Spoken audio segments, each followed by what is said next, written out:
അയ്യപ്പ സ്വാമിയുടെ പാട്ട് 20 മില്യൺ മേലെ ഇപ്പൊ യൂട്യൂബിൽ കേളി കടിയില് നല്ല അരവിന്ദ് ഞാനൊക്കെ ജിമ്മിലൊക്കെ പോകുന്ന സമയത്ത് എന്റെ അടുത്തൊരു ചേട്ടനൊക്കെ ഒന്ന് ചോദിച്ചു കാര്യം എന്നാ ഏതൊക്കെ അമ്മണ്ടാടക്കണം അവിടെ അതിന്റെ കൂടെ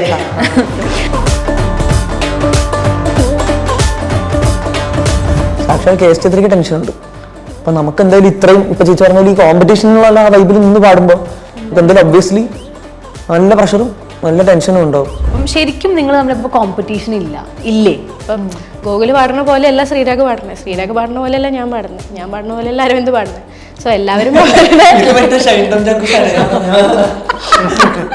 ഗാന്ധിജിയുടെ ചിന്താഗതി അല്ലല്ലോ മൈക്കൽ ജാക്സന്റെ. അക്ബർക്ക് നമ്മളിപ്പോ ഞാനിപ്പോ താരാപഥം പാടിയ സമയത്തുണ്ടല്ലോ ഒരു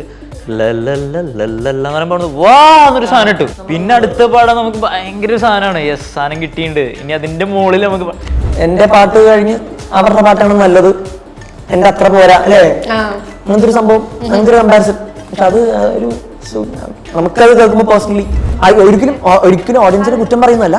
എനിക്ക് ഈ ചെക്കൻ ഇഷ്ടമല്ല, അല്ലെങ്കിൽ ഇതെന്താ ഇങ്ങനെയൊക്കെ നമ്മള് മറ്റവരോട് പറയില്ല ഈ ചെക്കൻ ഇഷ്ടമല്ല, അതുപോലെയൊക്കെയാണ് യൂട്യൂബിൽ കമന്റ് കളി. അപ്പൊ നമ്മൾ ആലോചിക്കാനുള്ള ചിന്താഗതി ഇങ്ങനെയായിരിക്കും പുള്ളിയുടെ മൈൻഡ്. ഒരു ചേച്ചി പ്രഗ്നന്റ് ആയിരുന്നു, കുഞ്ഞിൽ ബാബ പാട്ട് കേട്ട് നിർത്തടാ നിന്റെ പാട്ട്. എല്ലാവരുടെയും സംശയം ഇത് സ്ക്രിപ്റ്റഡ് ആണോ, അതായത് മൊത്തത്തിൽ നമ്മളുടെ പല പല സംഭവങ്ങളൊക്കെ. അപ്പൊ നിങ്ങളാണ് ഉത്തരം കൊടുക്കേണ്ടത്, സ്ക്രിപ്റ്റഡ് ആണോ?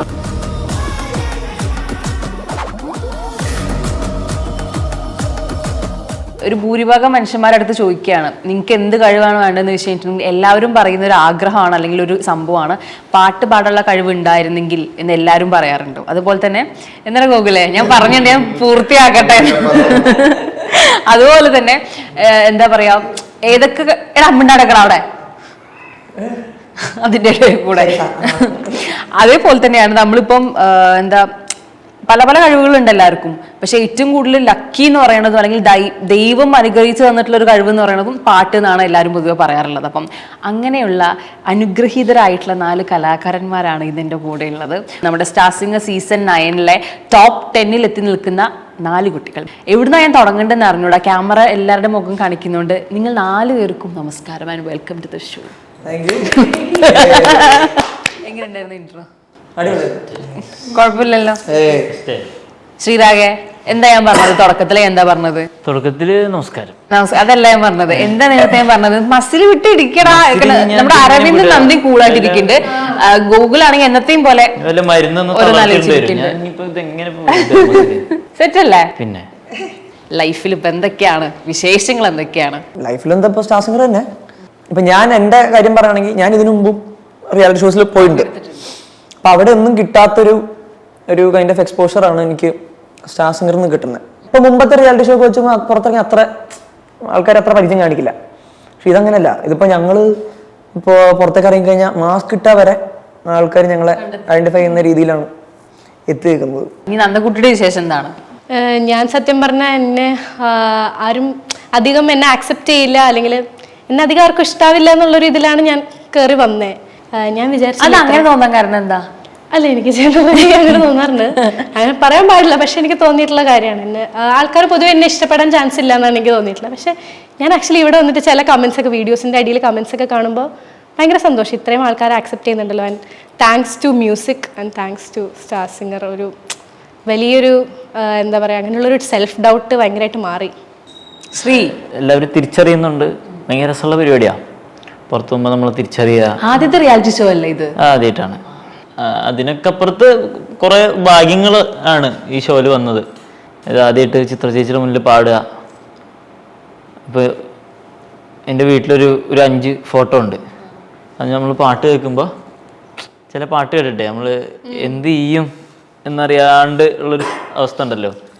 പാട്ട് കേട്ട് എന്തൊരു പാട്ട് എന്ന് പറഞ്ഞിട്ട് ഇത് ഒരു സാധനം കയറും, ഇത് റിലീസ് ചെയ്യണ്ടേ. അപ്പൊ നമ്മൾ കൊണ്ടിട്ട് കൈ ചമരമലൊക്കെ ഇടിക്കും. ചമരമലൊക്കെ ഇടിച്ചിട്ട് അപ്പൊ കൈ വേന എടുക്കുമല്ലോ, അപ്പൊ അങ്ങോട്ട് പോകും. അങ്ങനെയൊക്കെ ഇത് റിലീസ് ചെയ്യുക. അപ്പൊ എന്ത് ചെയ്യുന്നൊരവസ്ഥയിൽ അങ്ങനെ ആദ്യത്തെ ഒരു സമയത്തൊക്കെ ഇപ്പൊ പാട്ട് കേൾക്കുമ്പോൾ നേരെ പോയിട്ട് ആരുടെ പാട്ടാണ് കേട്ടപ്പോൾ ആളുടെ ഞാൻ കിട്ടാവുന്നതിൽ വെച്ചിട്ട് നല്ലൊരു റെസൊല്യൂഷനുള്ള ഒരു ഫോട്ടോ എടുത്തിട്ട് പ്രിന്റ് എടുത്തിട്ട് കൊണ്ടുവന്ന് വെക്കും. എന്നിട്ട് ഈ പാട്ട് കേട്ടു അയ്യോ ഇതാണ് മനസ്സിലായോ. അപ്പൊ നമുക്കിത് എന്താന്ന് അറിയില്ല, ഈ പാട്ട് കേട്ടിട്ടേ ഭ്രാന്ത് പിടിച്ചിട്ട് ഇതാവില്ലേ. അങ്ങനെയുള്ള ഫോട്ടോയില് ഒരാളാണ് ചിത്ര ചേച്ചി. അതായത് ജാനകിയമ്മയുടെ, രാജസാറിന്റെയും മേധി സാബിന്റെയും കുറച്ച് വലിയ ഫോട്ടോ ഉണ്ട്. പിന്നെ ചിത്ര ചേച്ചിയുടെയും മൈക്കിൾ ജാക്സന്റെയും ഫോട്ടോ ആണുള്ളത്.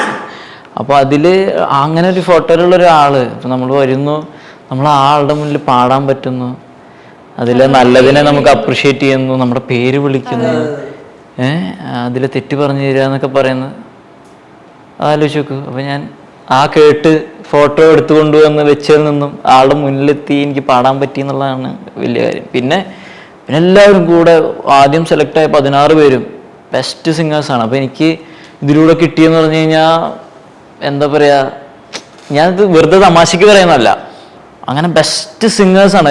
ഓരോ എല്ലാ തരത്തിലും പാടുന്ന ബെസ്റ്റ് സിംഗേഴ്സിനെ എനിക്ക് ഫ്രണ്ട്സായിട്ട് കിട്ടി. ഇപ്പോൾ കേരളത്തിൽ എനിക്ക് അറിയാവുന്നതിൽ വെച്ചിട്ട് ഇങ്ങനെ പാടുന്ന പിള്ളേരെ എനിക്ക് ടോപ്പ് സിംഗേഴ്സ് ആണ് ഫ്രണ്ട്സ്. ഓ പിന്നെ അത് ബെസ്റ്റ് പരിപാടിയല്ലേ. പിന്നെ ഗോകുല, എന്നെ സംബന്ധിച്ച് ഞാൻ പാടുമെന്നല്ലാതെ അങ്ങനെ മ്യൂസിക്കിൽ അധികം നോളജ് ഒന്നുമില്ല. ഞാൻ കർണാട്ടിക് പഠിച്ചിട്ടുണ്ടെങ്കിൽ അങ്ങനെ കുറേ പഠിച്ചിട്ടൊന്നുമില്ല. ഇങ്ങനെ ഭയങ്കര ഫ്രീക്വൻ്റ് ആയിട്ട് ക്ലാസ്സസിനൊന്നും പോയി പഠിച്ചിട്ടില്ല. പിന്നെ പുറത്തത്തെ എന്ന് വെച്ച് കഴിഞ്ഞാൽ ആൾക്കാർ ഇപ്പം തിരിച്ചറിയുന്നുണ്ട്. വീട്ടിലാണെങ്കിലും ഒരു വിലയൊക്കെ ഉണ്ട്, നാട്ടിലാണെങ്കിലും ഒരു വിലയൊക്കെ ഉണ്ട്. സ്റ്റാർ സിംഗർ വന്നു കഴിഞ്ഞിട്ട് ആൾക്കാരിങ്ങനെ തിരിച്ചറിയുന്നൊക്കെ ഉണ്ട് കുറേ പേര്. ഇത് തീരരുതേ എന്നാണ് എൻ്റെ പ്രാർത്ഥന. നിങ്ങൾക്ക് ഇടയിലുള്ള ഒരു സൗഹൃദം, അതായത് ഇപ്പം എല്ലാ സിംഗേഴ്സുമായിട്ടുള്ള ഒരു ബന്ധം, ഇപ്പം ഒരു റിയാലിറ്റി ഷോ ആണ്, മാർക്സിന്റെ ബേസിസിലാണ്, ഇതൊരു മത്സരമാണ്, അവസാനം നമുക്കൊരു വിജയി വേണം, ഇന്നൊരു സംഭവം കൂടി അപ്പുറത്തുണ്ടല്ലോ. അപ്പം ശരിക്കും നിങ്ങൾ നമ്മളിപ്പോൾ കോമ്പറ്റീഷൻ ഇല്ലേ? എന്ന് വെച്ചാൽ ഓരോരുത്തരും ഓരോ സ്റ്റൈൽ ഓഫ് സിംഗിങ് ആണ്, അവരുടേതായ ഐഡന്റിറ്റി ഉണ്ട്. ഇപ്പം ഗോകുൽ പാടുന്ന പോലെയല്ല ശ്രീരാഗ് പാടുന്നത്, ശ്രീരാഗ് പാടുന്ന പോലെയല്ല ഞാൻ പാടുന്നത്, ഞാൻ പാടുന്ന പോലെയല്ല അരവിന്ദ് പാടുന്നത്. സോ എല്ലാവരും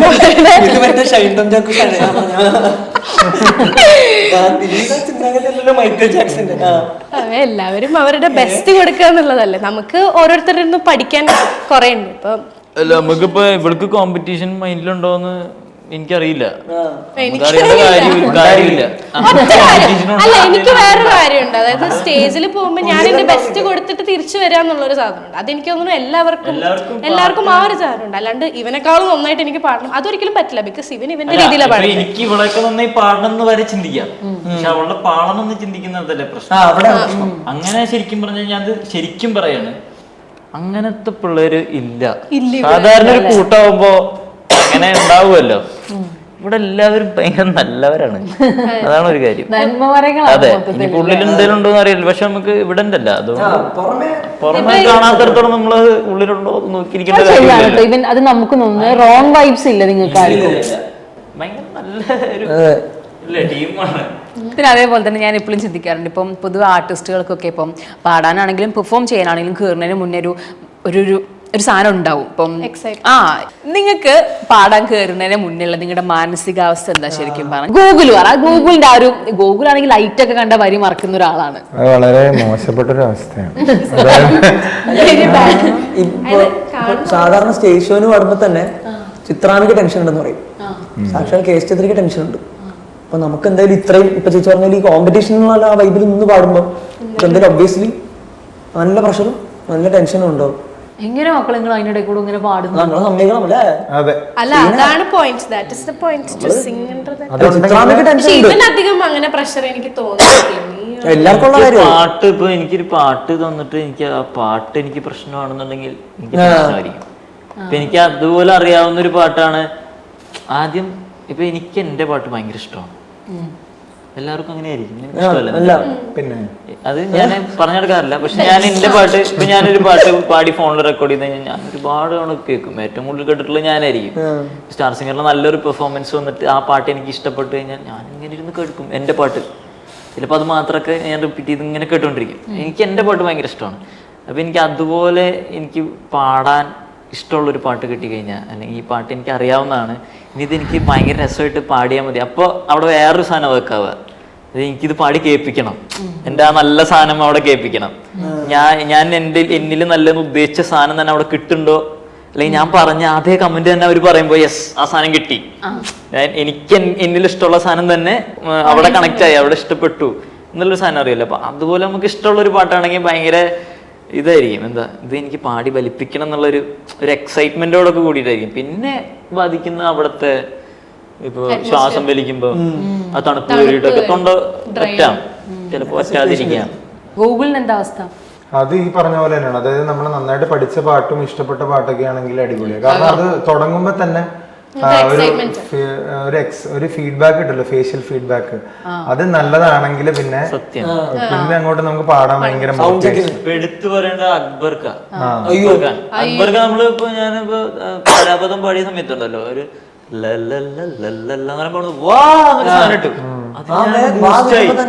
പിന്നെ അടുത്ത പാടാൻ നമുക്ക് ഭയങ്കര സാധനമാണ്. യെസ്, സാധനം കിട്ടിയിട്ടുണ്ട്, ഇനി അതിന്റെ മുകളിൽ നമുക്ക് മനസ്സിലായോ അത് ഔട്ട്പുട്ട് എന്താണെന്ന് അറിയണ്ട, നമ്മുടെ ഉള്ളിൽ നമ്മൾ ഭയങ്കര സംഭവമായിരിക്കും ആ സമയത്ത്. അങ്ങനെ ചിന്തിച്ചുകൊണ്ട് പാടുന്ന ഭയങ്കര രസം. ഇപ്പൊ തുടക്കത്തിൽ പാടുന്ന സമയത്ത് ആരെങ്കിലും ഇതേപോലെ ഒരു ഇതില്ലാത്ത കണ്ടു കഴിഞ്ഞാൽ നിങ്ങളുടെ പാട്ടിനെ ഭയങ്കരമായിട്ട് അത് എഫക്ട് ചെയ്യും? അപ്പൊ നമ്മളെ പാട്ടിന് ഇത് ഒരു ബൂസ്റ്ററാണ്. പിന്നെ പിന്നെ മറ്റേത് തളർത്താതെ നോക്കുന്ന നമ്മളെ കടമയാണ്. തളർന്നു പോയിട്ട് ചിലവര് ആദ്യം അങ്ങനെ മുഖം വന്നില്ലെങ്കിൽ അത് വരുത്താൻ വേണ്ടി നന്നായിട്ട് പാടുന്നവരുണ്ടായിരിക്കും. അങ്ങനെ ചിന്തിക്കാലോ. നീ പറഞ്ഞിട്ട് ബാക്കി പറ. അല്ല, അങ്ങനെ ചെയ്തിട്ടൊക്കെ ഉണ്ട്. പിന്നെ അതായത് നമ്മുടെ ഫസ്റ്റ് ഒരു സാധനം പാടി, എന്റെ ഫസ്റ്റ് പാട്ട് ഏതായിരുന്നു, 1000 പാദസരം, അത് മൊത്തം പാടി. അന്നോടെ എന്റെ പേടി ഇങ്ങോട്ട് പകുതി തീർന്നു. കാരണം അത്രയും ജഡ്ജസിന്റെ മുമ്പിൽ ഫസ്റ്റ് പാട്ട് ഒരു 3-4 വരിയോളം മറന്നു, ല പാടി. അപ്പൊ പിന്നെ ഇനി അത് കൂടുതലൊന്നും സംഭവിക്കാനില്ല. പിന്നീടുള്ള പാട്ട് ചിലപ്പോൾ നമ്മുടെ കുറച്ച് നന്നാവും. കാരണം എന്തായാലും അത് പോയി, ഇനി ബാക്കിയുള്ളത് നന്നാക്കാൻ നോക്കാന്നുള്ളൊരു സാധനം. നന്ദയ്ക്ക് ടെൻഷൻ ഉണ്ടോ ഈ പാട്ടിന് തൊട്ട് മുന്നേ? എനിക്കുണ്ട്, എനിക്ക് നന്നായിട്ടുണ്ട്. എനിക്ക് അതായത് ആ ഒരു 5 മിനിറ്റിൽ ഞാൻ എൻ്റെ ബെസ്റ്റ് കൊടുക്കാൻ ശ്രമിക്കണം എന്നുള്ളതും, പിന്നെ അത് മാത്രമല്ല നമ്മൾ ആ ഒരു പാട്ടിന് കൊടുക്കുന്ന ഒരു റെസ്പെക്റ്റ് ഉണ്ട്, പാട്ടിനും സ്റ്റേജിനും അവിടെയുള്ള ആർട്ടിസ്റ്റിനൊക്കെ കൊടുക്കുന്ന ഒരു റെസ്പെക്റ്റ് ഉണ്ട്. അതൊക്കെ കൂടിയാണ് എനിക്ക് എൻ്റെ ഉള്ളിൽ ആ ഒരു ടെൻഷൻ. അതായത് ഈ പാട്ടിനോട് എനിക്ക് ജസ്റ്റിസ് ചെയ്യാൻ പറ്റുമോ എന്നുള്ളൊരു സാധനം. ഞാൻ ആ പാട്ട് അത്രയും ഡെഡിക്കേറ്റഡ് ആയിട്ട് നമ്മൾ എത്രയും മണിക്കൂറുകൾ കൊടുത്തിട്ടാണ് ആ ഒരു പാട്ട് നമ്മൾ പ്രിപ്പയർ ചെയ്യുന്നത്. സോ അത്രയും നമ്മൾ ചെയ്യുമ്പോൾ ആ ഒരു 5 മിനിറ്റിൽ അത് നന്നായിട്ട് വന്നില്ലെങ്കിൽ എന്നുള്ളൊരു, അത് എനിക്ക് മ്യൂസിക്കിനോടും അവിടെ ഇരിക്കുന്ന ജഡ്ജസിനോടും എല്ലാവരോടും ഉള്ളൊരു റെസ്പെക്റ്റ് ആയിട്ടാണ് ഞാൻ കാണുന്നത്. പേടി ഐ തിങ്ക് ഉണ്ടാവും, പിന്നെ പേടിയും എക്സൈറ്റ്മെന്റും ഉണ്ടാവും. Depends on which song. അതായത് ഇപ്പം ഞാനിപ്പം സെലക്ട് ചെയ്യുന്ന മിക്ക പാട്ടുകളും എനിക്ക് ഗ്രൂമേഴ്സ് തരുന്നതാണ്. ഞാൻ അങ്ങനെ നോ പറഞ്ഞിട്ടില്ല ഇതൊരു പാട്ടിനും. അതൊരു ഡ്രോബാക്ക് ആണ്. അങ്ങനെ എല്ലാ പാട്ടിനും യെസ് പറയരുത്.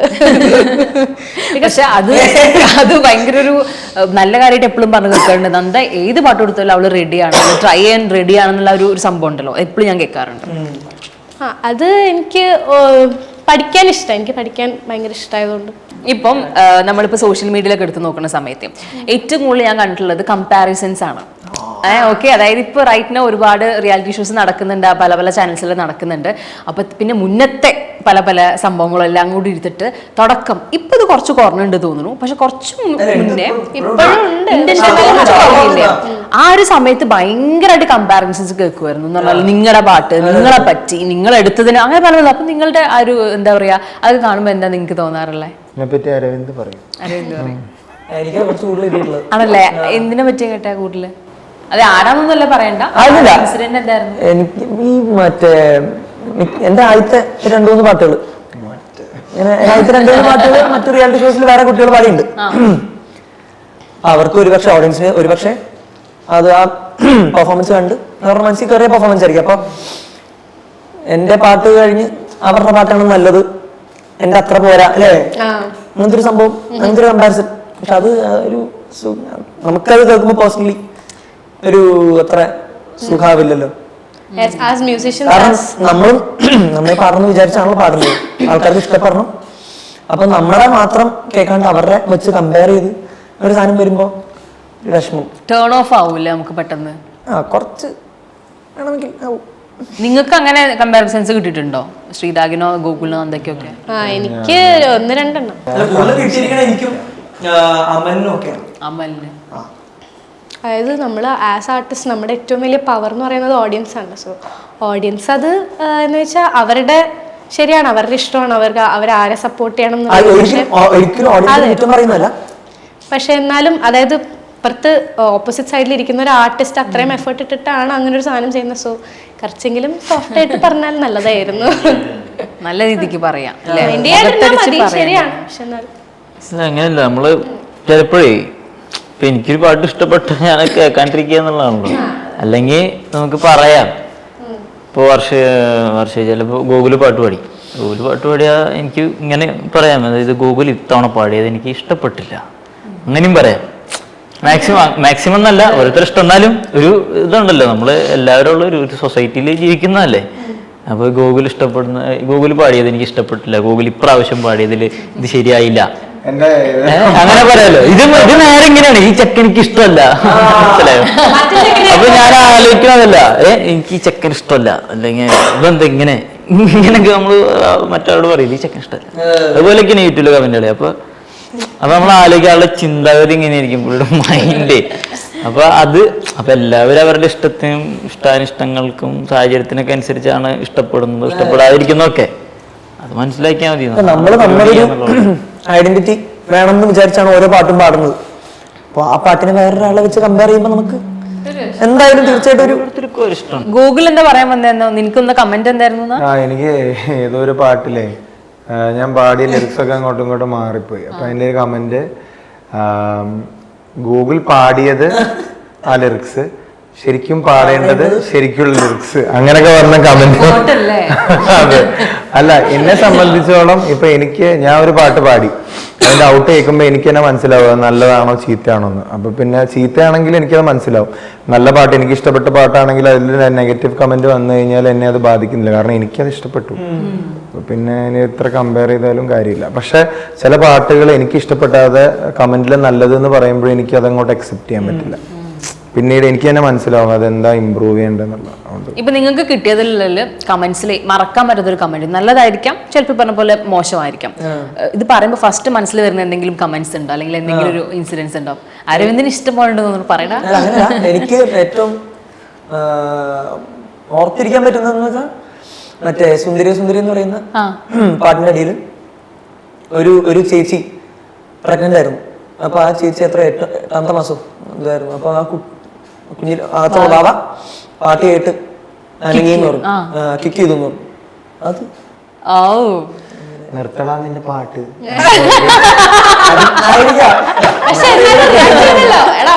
റിയാക്ട് ചെയ്തല്ലോടാ, ഞാൻ വെറുതെ പറഞ്ഞിട്ട് 2-3 പാട്ടിന്റെ അടിയിൽ കുറച്ച് എന്താ പറയാ, ഒരേ ഇത് യൂട്യൂബ് പേരുള്ള ആൾക്കാർ, യൂട്യൂബ് ചാനലുള്ള സെയിം ആൾക്കാർ തന്നെ എൻ്റെ പല വീഡിയോസിലും വന്നിട്ട് അമേസിങ് സിംഗർ അത് ഒരാൾ തന്നെ എല്ലാ വീഡിയോസിലും വന്ന് പറയുമ്പോൾ നമുക്ക് ഭയങ്കര സന്തോഷമാണ്. അതായത് ഇയാൾ കൺസിസ്റ്റൻ്റ് ആയിട്ട് എൻ്റെ വർക്ക് ഫോളോ ചെയ്യുന്നുണ്ട്, ഇയാൾ എന്നെ ഇത്രയും എന്താ പറയുക നോട്ടീസ് ചെയ്തു, എൻ്റെ ആർട്ടിനെ ഇത്രയും നോട്ടീസ് ചെയ്തു എന്ന് പറയുമ്പോൾ ഭയങ്കര സന്തോഷം. പിന്നെ എനിക്ക് ഏറ്റവും കൂടുതൽ വേറെ സാധനം ഭയങ്കര ടച്ച് ചെയ്തെന്ന് പറയാനാണെങ്കിൽ, ഒരു ചെറിയൊരു പെൺകുട്ടി, അവള് എൻ്റെ ജനുവരി കണ്ടിട്ട് അവിടെ ഇരുന്നിട്ട് എൻ്റെ പാട്ട് കണ്ടിട്ട് ഗോൾഡൻ സ്റ്റാർ അടിച്ചു. അപ്പൊ ഷീ വാസ് ക്ലാപ്പിംഗ്. അത് കഴിഞ്ഞിട്ട് ആ കുട്ടി ജനുവരി അവിടെ ഇരുന്ന് പാടാൻ നോക്കുക. എനിക്ക് അത് കണ്ടപ്പോൾ എനിക്ക് ഭയങ്കര സന്തോഷമായി. ശ്രീരാഗ് ഇപ്പോൾ ഇതുപോലെ ഈ കുട്ടികൾ ഈ പാട്ട് കേട്ടിട്ട് ഉറങ്ങുക, അങ്ങനെ 2-3 പാട്ട് ഇങ്ങനെ പറയും കമൻസ്. പിന്നെ ഒരു ദിവസം നമ്മുടെ സ്റ്റാർ സിംഗറിലൊരു ഓഡിയൻ്റായി വന്നൊരു പുള്ളി, നമ്മൾ പോകാൻ നേരത്ത് ഞാനും ഗൂഗിളും വേറെ ആരും ഉണ്ടായിരുന്നു. അപ്പോൾ പുള്ളി ഇറങ്ങി വന്നിട്ട് നമ്മളങ്ങനെ, അതൊന്നെങ്കിൽ പുള്ളി ഇവനും നിൽക്കണമല്ലോ, ഇവന് എന്തെങ്കിലും പറയണമല്ലോ എന്നോർത്ത് പറഞ്ഞായിരിക്കാം, അല്ലെങ്കിൽ ശരിക്കും പറഞ്ഞായിരിക്കാം. അപ്പോൾ ഓരോരുത്തരെ അറിയുന്നുണ്ടോ എനിക്കറിയില്ല, ഓർമ്മട്ടുന്നില്ല. ഞാൻ ഗൂഗിളും ഉണ്ട്, നമ്മൾ ഒരുമിച്ച് എന്തോ സ്കൂട്ടറിൽ പോവുക, അങ്ങനത്തെ പരിപാടിയായിരുന്നു. അപ്പോൾ ഷൂട്ട് കഴിഞ്ഞപ്പോൾ ഇവനോട് പറഞ്ഞു, പാട്ട് ഭയങ്കര ഇഷ്ടമാട്ടോ, നിങ്ങളുടെ ശബ്ദം ഭയങ്കര ഇഷ്ടമാണെന്ന് പറഞ്ഞു. പിന്നെ വേറൊരാളും കൂടെ ഉണ്ടായിരുന്നു, ആളോട് ഇങ്ങനെ എന്തോ പറഞ്ഞു. എന്നിട്ട് എൻ്റെ അടുത്ത് വന്നിട്ട് ആള് എന്ത് പറയും, ഒന്നെങ്കിൽ അങ്ങനെ ആയിരിക്കും, ഇവനോടും എന്തേലും പറയണല്ലോ, ഒപ്പമുണ്ടല്ലോ, ഒന്നെങ്കിൽ അങ്ങനെ ആയിരിക്കാം. പുള്ളൊരു സ്റ്റോപ്പ് ഇട്ടിട്ട് പറഞ്ഞു, ഇയാൾ പോയിട്ട് എല്ലാ പാട്ടും ഭയങ്കര ഡീപ്പായിട്ടാണ് പാടുന്നതെന്ന് പറഞ്ഞു. അപ്പൊ അതെനിക്ക് കുറച്ച് സുഖിച്ചു. അതാണ് ഇപ്പൊ എനിക്ക് മൈൻഡിൽ നിൽക്കുന്നത്. എൻ്റെ എന്ന് പറഞ്ഞു കഴിഞ്ഞാല് എൻ്റെ ഓമനെ എന്ന് പറഞ്ഞ പാട്ടിൽ കുറെ പേര് പറഞ്ഞിട്ടുണ്ട്, എല്ലാ ദിവസവും രാവിലെ കേൾക്കാറുണ്ട് എന്നൊക്കെ പറഞ്ഞിട്ട് കമന്റ് ഉണ്ട്. അപ്പം അത് സന്തോഷമായി. പിന്നെ എൻ്റെ ദേവാശ്രീ ഗണേശ എന്ന് പറഞ്ഞ പാട്ടിന് നന്ദയല്ലേ പറഞ്ഞ, നന്ദയുടെ ഏതോ ഫ്രണ്ട്, എൻ്റെ ഫ്രണ്ടിന്റെ അമ്മുമ്മ, ആള് ബെഡ് റിഡൺ ആണ്. ഇവന്റെ പാട്ട് കേട്ടിട്ട് ഭയങ്കര സന്തോഷമായിട്ട് ഒച്ചപ്പാടാക്കുമായിരുന്നു. സന്തോഷം കൊണ്ട്. എന്തെങ്കിലും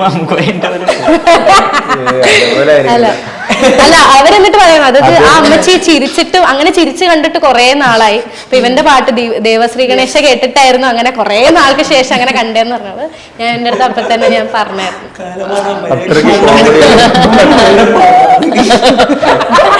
എന്നെ കിടക്കാനും സമ്മതിക്കില്ല എന്നൊക്കെ. എന്താണേലും തിരിച്ചില്ലേ അത്. നിങ്ങൾക്ക് ഇടയിലേ ഇപ്പം ഏറ്റവും കൂടുതൽ ഇങ്ങനത്തെ ഒരു ഭയങ്കര ഫാൻ ബേസ് ഉള്ള ഒരാള് നിങ്ങൾക്ക് ആരെ തോന്നുന്നു? ഞങ്ങളുടെ ഇടയിലല്ല മൊത്തത്തില്. മൊത്തത്തില് ഞാൻ പറഞ്ഞ 10 പേരില്ലേ ഇപ്പം? മറ്റേ അയ്യപ്പസ്വാമിയുടെ പാട്ട് 20 മില്യൺ മേലെ ഇപ്പൊ യൂട്യൂബിൽ കേളി അടിയില് നല്ല അരവിന്ദ് ഗാരു ഞാനേ അതായത് എന്റെ അറിയാവുന്ന ഒരാൾക്കും ഞാൻ 20 ഇപ്പൊ എത്ര മില്യൺ? 25. ആ ഞാൻ 20 മില്യൺ ഒന്നും കണ്ടിട്ടില്ല എന്റെ ജീവിതത്തിൽ. ഞാൻ കണ്ടിട്ടില്ല. ഞാൻ വെറുതെ 20 മില്യൺ. പിന്നെ തമിഴ്നാട്ടിലും അവര് ഏറ്റെടുത്തു അരവിന്ദിനെ. അതായത് ഇനിയിപ്പോ നമുക്ക് കിട്ടും തോന്നുന്നില്ല. അരവിന്ദ് ഗാരുവാണ്. ശ്രീലങ്ക അരകിലയിലൊക്കെ ഏതില്? അരികിൽ തമിഴ്നാട്ടിൽ എന്റെ മോനെ ഇപ്പം മറ്റേ ഇവനെ കമ്പയർ ചെയ്യണ മറ്റേ എന്താ പേരെന്താ എനിക്കറിയാം. ഈ മറ്റേ RK വൈബാല എന്ന് പറയുന്ന ഒരു ആക്ടർ ഉണ്ട് ചെന്നൈയില്, തമിഴ്. അപ്പൊ പുള്ളിനെ പോലെ ഉണ്ടെന്നും പറഞ്ഞാണ് എല്ലാരും അതിന്റെ അടിയിൽ കമന്റ്സ്. അതാണ് എന്താടാ RK വൈ ബാല മാതിരി ഇരിക്കേ എന്നൊക്കെ പറഞ്ഞാണ് അടിയിൽ കമന്റ്സ്. ഈ കാമുകിമാരുടെ ആരാധന ശല്യം കൂടുതൽ ആർക്കാ മൊത്തത്തില്? എല്ലാവർക്കും ഉണ്ടോ നോക്കെ? കാമുകിമാരുടെ ആരാധന ശല്യം. അതായത് കൂടുതൽ കാമുകിമാരുടെ പെൺകുട്ടികൾ ഭയങ്കരമായിട്ട് ഞങ്ങള് മറ്റുള്ളവരുടെ നോക്കാറില്ല. ഇവനുണ്ട് കേട്ടോ ഫ്രണ്ട്സ്, എന്റെ ഫ്രണ്ട്സ് ഇവന്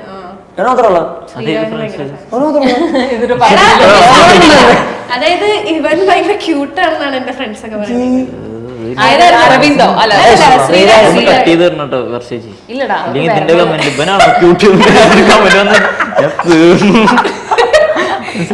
ശരിക്കും എന്റെ ഫ്രണ്ട്സ് ഒക്കെ ശ്രീരാഗ് എന്താ ക്യൂട്ടല്ലേ, എന്താ അടിപൊളി. അവന്റെ വോയിസ് ഇഷ്ടപ്പെടണ കൊറേ പേര് ഗൂഗിളിലൊക്കെ അതുണ്ട്, എല്ലാവർക്കും ഉണ്ട് കേട്ടോ. അതായത് എല്ലാവർക്കും ഉണ്ട്. പക്ഷെ എന്റെ ഫ്രണ്ട്സ്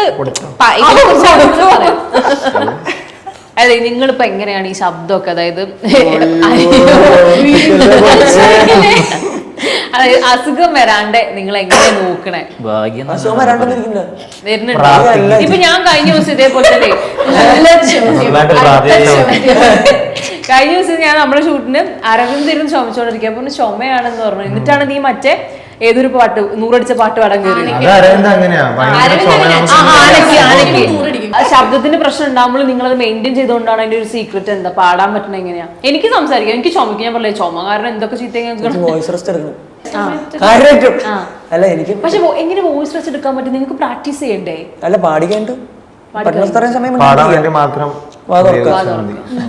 അല്ല ചിത്രാമ്മ പറഞ്ഞോ എനിക്ക് ആദ്യം ഈ ക്രാക്ക് വരണ പ്രശ്നം. ഇപ്പൊ പറഞ്ഞിട്ടുണ്ട് ദിവസം അയച്ച് ആദ്യം ക്രാക്ക് വരണുണ്ട്. ചിത്രാമ്മ പറഞ്ഞു മാക്സിമം ചേച്ചിക്കറിയാലോ മാക്സിമം എല്ലാവർക്കും അറിയാം മാക്സിമം വോയിസ് റെസ്റ്റ് എടുക്കാന്ന് പറഞ്ഞു. മാക്സിമം വോയിസ് റെസ്റ്റ് എടുക്കാന്ന് പറഞ്ഞു. ഞാൻ അതിനോട് യോജിക്കുന്നില്ല. അതായത് തൊണ്ട നോക്കണ്ട എന്നുള്ള അഭിപ്രായമൊന്നുമില്ല. അങ്ങനെയില്ല, എല്ലാം നോക്കുന്നത് നല്ല തന്നെയാ, അത് വേണമെന്നുള്ളത് പക്ഷെ ഞാൻ അങ്ങനെ ആലോചിക്കാറില്ല. എന്റെ ശബ്ദം പോയോ ഒന്ന് തന്ന ഉണ്ടോ ഇല്ലയോ അങ്ങനെ ചിന്തിക്കാറില്ല. അതുകൊണ്ടായിരിക്കും. എല്ലാരും നോക്കണം, പക്ഷെ അത് ഭാഗ്യം കൊണ്ട് വരാത്തായിരിക്കും എനിക്ക്. അല്ലാതെ ഞാൻ ടെൻഷൻ അവോയ്ഡ് ചെയ്യാന്നുള്ളതാണ്. നമ്മൾ ഹാപ്പി ആയിട്ടിരുന്ന പകുതി പ്രശ്നം പോയി. ഇപ്പൊ നമ്മുടെ തൊണ്ട വർക്ക് ചെയ്യുന്നില്ലെങ്കിൽ പോലും നമ്മൾ കുറച്ച് റെസ്റ്റ് കൊടുക്കുക. നമ്മൾ കൂടുതൽ തിങ്ക് ചെയ്ത് വീണ്ടും പ്രാക്ടീസ് ചെയ്യാണ്ടിരിക്കുക, അത് മാറിക്കോളും. അങ്ങനെ ഇരിക്കുന്നതാണ് ഏറ്റവും നല്ലത്. അതുപോലെ തന്നെ ഞാനൊക്കെ ജിമ്മിലൊക്കെ പോകുന്ന സമയത്ത് എൻ്റെ അടുത്തൊരു ചേട്ടനൊക്കെ ഒന്ന് ചോദിച്ച കാര്യം അന്ന് ശ്രീരാഗിന്റെ മറ്റേ എപ്പിസോഡില്ലേ നമ്മൾ മറ്റേ ദളപതിന്റെ സാധനം, അതാണെങ്കിൽ ഇപ്പൊ ഓടിക്കൊണ്ടിരിക്കുന്ന സാധനം. എല്ലാവരുടെയും സംശയം ഇത് സ്ക്രിപ്റ്റഡ് ആണോ? അതായത് മൊത്തത്തിൽ നമ്മളുടെ പല പല സംഭവങ്ങളൊക്കെ. അപ്പൊ നിങ്ങളാണ് ഉത്തരം കൊടുക്കേണ്ടത്. സ്ക്രിപ്റ്റഡ് ആണോ? നിങ്ങൾ പറയുന്ന കൗണ്ടേഴ്സും ആ സിറ്റുവേഷനും ഒക്കെ സ്ക്രിപ്റ്റഡ്. എന്താ പറഞ്ഞ പിന്നെ നമ്മളെല്ലാം അവിടെയും അവിടെ നമുക്ക് പറയാൻ ഉള്ളൊരു സാധനമില്ല. അവിടെ നമ്മൾ പാട്ടല്ലേ, ഇവിടെ നമുക്ക് പറയാലോ, നമ്മൾ മനസ്സ് തുറക്കാനല്ലോ വന്നിരിക്കുന്നത്. ശരി, അവിടെ സ്ക്രിപ്റ്റഡ് ഒന്നുമല്ല. ഇല്ല മനസ്സ് തുറന്നു പർശേഷി ചോദിക്കും നമ്മളതിന് മണ്ടത്തരം പറയും സ്ക്രിപ്റ്റഡ് ബിജു ചേട്ടൻ അങ്ങനെ സ്ക്രിപ്റ്റ് ചെയ്തൊരു സാധനം അത്ര മനോഹരമായിരുന്നു എന്നല്ല ഞാൻ അവകാശപ്പെടുകയല്ല. ഇങ്ങനെ നാച്ചുറൽ ആയിട്ടേ നമ്മൾ അഭിനയിക്കാൻ നമ്മൾ അങ്ങനെ അഭിനേതാക്കളൊന്നും അല്ലല്ലോ. നമ്മള് ചോദിക്കുന്ന ഏറ്റവും ചോദ്യത്തിന് സംശയം ഗൂഗിളിന്റെ കൂടി നടത്തില്ല. ഗൂഗിളിന്റെ ആ ഒരു മൊത്തത്തിലുള്ള ഒരു അന്തപ്പ് അല്ലെങ്കിൽ ഒരു മൊത്തത്തിൽ ഇങ്ങനെ വന്നിട്ടുള്ള ഇങ്ങനെ ഒരു സാധനം ഉണ്ട്. അല്ല അപ്പം ഇതൊക്കെ അത് അവൻ പറയുന്നില്ല, നമുക്കല്ലേ അറിയുള്ളൂ. ജനറലി അന്തപ്പനാണ്. അതങ്ങനെ അന്തപ്പന ഒരു സ്ലോ ആണ് അല്ലേ എന്ന് പറഞ്ഞാൽ ഇത്തിരി ആ സാധനം. അതായത് സ്റ്റേജ് വരുമ്പോ എനിക്ക് മൊത്തത്തിൽ അങ്ങനെ ഒരു സാധനം വരുന്ന അത് നമ്മൾ പറയണമെന്ന് വിചാരിച്ച് പറയുന്നല്ല, ആ ഒരു ഓളത്തില് പറയുന്ന. ഇപ്പൊ എന്നെ സംബന്ധിച്ച് ഞാൻ പാട്ട് കഴിഞ്ഞിട്ടാണെങ്കിലും ജഡ്ജസ് പറയുന്ന കമന്റ്സ് ഒന്നും എനിക്ക് ഒട്ടും രജിസ്റ്റർ ആവില്ല. കാരണം ഞാൻ ഒരു ഭയങ്കര ഒരു ഇതിലാണ് നിൽക്കുന്നത്. എന്താ എനിക്ക് ഇവിടെ ഇടിച്ചിട്ട് പോവും എല്ലാം. പിന്നെ ടെലികാസ്റ്റ് ഒക്കെ കാണുമ്പോഴാണ് മര്യാദയ്ക്ക് ഇവരെന്താണ് പറഞ്ഞതെന്ന്. അത് ഏത് ഒരു എപ്പിസോഡില് എന്തോ ഒരു കുറ്റം പറഞ്ഞപ്പോഴും ഞാൻ താങ്ക് യു പറയുന്നുണ്ട്. അതായത് അവിടെ നിന്ന് എന്തെങ്കിലും വന്നു കഴിഞ്ഞാൽ പിന്നെ ഞാൻ താങ്ക് യു പറയണം ഞാനിങ്ങനെ സ്റ്റോർ ചെയ്ത് വെച്ചിരിക്കുക. അത് ആ ഒരു പേടിയുടെയും ടെൻഷന്റെയും ഒക്കെ